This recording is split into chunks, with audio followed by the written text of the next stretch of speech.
ગુરુ કરાવવા પડ્યા હતા નિંબાર્ક સંપ્રદાયમાં, કંગાલ કુટિયાના મહાત્મા ગરીબદાસજીને.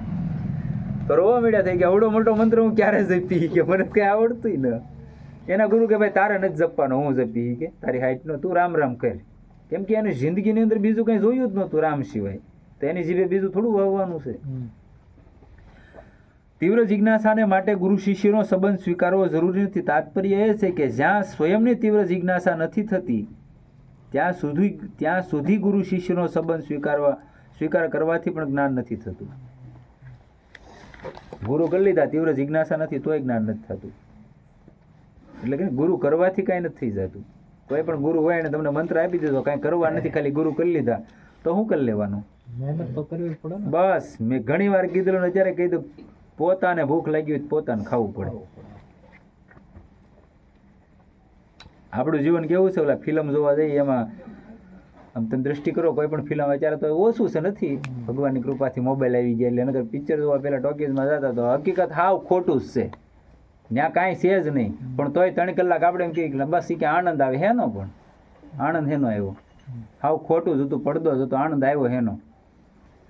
તોય 3 કલાક સાના મને ન બે હતા, આપણે એમ કે મારથી નથી થતું, મારથી ભજન ન થતું, મારે માળા કરવી ન થતી, તો ત્યાં તો 3 કલાક ઓહો ને સાના મને બેઠા હતા ભાઈ.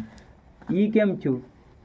ત્યાં તમારા મને ખોટું હતું તોય તમને સાથ ન આપ્યો કે નહોતો આપ્યો? તો જ બેહાય. અને વળી 2-5 દઈને પાછા મફતમાં નહીં. અને 3 કલાક પાછું તમારું મન તમને સાથ આપે. તો હું તો ખાલી 24 મિનિટ કહું, 24 કલાકમાંથી 24 મિનિટ, વધારે નહીં, 25 મિનિટ નહીં, 24 પૂરી થાય એટલે ઊભું થઈ જવાનું.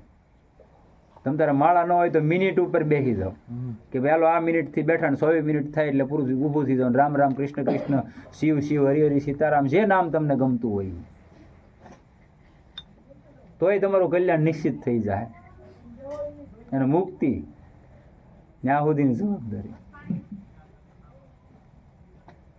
જ્યાં છે ને ઘંટાભાઈ વેચતું બેહવા જઈએ, વાત હાચી, વેચતા બેહવા જઈએ, પૈસા દઈને બેહવા જઈએ. પૈસા દેવાનો સવાલ નથી, મારો કહેવાનો ભાવ એ છે, ત્યાં તમારા મને તમને સાથ આપ્યું એમ. અને આ ભગવાનનું ભજન છે આવું ફ્રીમાં છે, પણ અહીંયા એમ કે બાના બતાવે કે મન સાથ નથી આપતું, કાં તો કે મને આમ થાય, મને તેમ થાય. ભગવાનનું નામ લેવામાં જ થાય, બીજે ક્યાંય તકલીફ નથી થતી એમ. 3 કલાક કાંઈ તકલીફ ન થાય, એ તો વાત છે. અને તીવ્ર પૈસા દઈને બેહે ને એટલે મફત બેહવાનું થાય. એટલે તીવ્ર જિજ્ઞાસા થવાથી સાધક ગુરુ શિષ્યના સંબંધ વિના જ કોઈની પાસેથી પણ જ્ઞાન લઈ લેશે. તીવ્ર જિજ્ઞાસા વાળા સાધકને ભગવાન સ્વપ્નમાં પણ સુખદેવ વગેરે જે અગાઉ થઈ ગયા છે સંતો દ્વારા મંત્ર અપાવી દેશે. તમારે ગુરુ ન હોય, તમારું એટલું બધું ભજન પરિબળ હોય કે ભાઈ ગમે એમ થાય, હવે તો મને ખબર નથી પડતી ગુરુ કેવા જોવે અને કેવી મારી જરૂરિયાત છે એ મને ખબર જ નથી, તો જે નામ તમે પકડ્યું એ નામ તમને ગુરુ સુધી પહોંચાડી દે. પરમાત્માને એમ થાય કે આને એવા મંત્રની જરૂર છે, જે નામ હશે એ નામનો જે આરાધ્ય દેવ છે એને ખબર જ છે તમે શું કરો છો એ, બરાબર? તો એને એમ થઈ જાય કે આને હવે જરૂર છે વ્યવહારિકમાં ગુરુની, તો તમને વ્યવહારિકમાં મુલાકાત કરાવી દે. યા તો સ્વપ્ન દ્વારા, યા તો તમે બેઠા હો તો એમાં કોઈ સૂક્ષ્મ રીતે તમારી સામે આવીને પ્રગટ થઈને કહી જાય કે ભાઈ આ મંત્રનો જપ કર, મળી જાય છે અને થઈ જાય છે.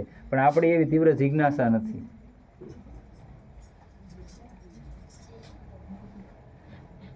શિષ્ય બનાવવાથી ગુરુના ઉપદેશ દ્વારા જ્ઞાન થઈ જાય છે એ નિયમ નથી, કારણ કે ઉપદેશ મળવાથી પણ જો સ્વયંની જિજ્ઞાસા લગ્ન નહીં હશે તો શિષ્ય ઉપદેશને ધારણ નહીં કરી શકશે.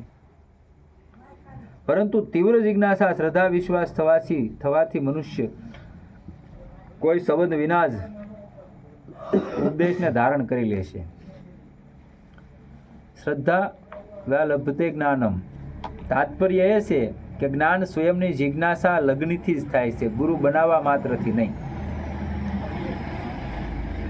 જો કોઈને અસલી ગુરુ મળી પણ જાય તો પણ તે સ્વયં તેમને ગુરુ મહાત્મા માની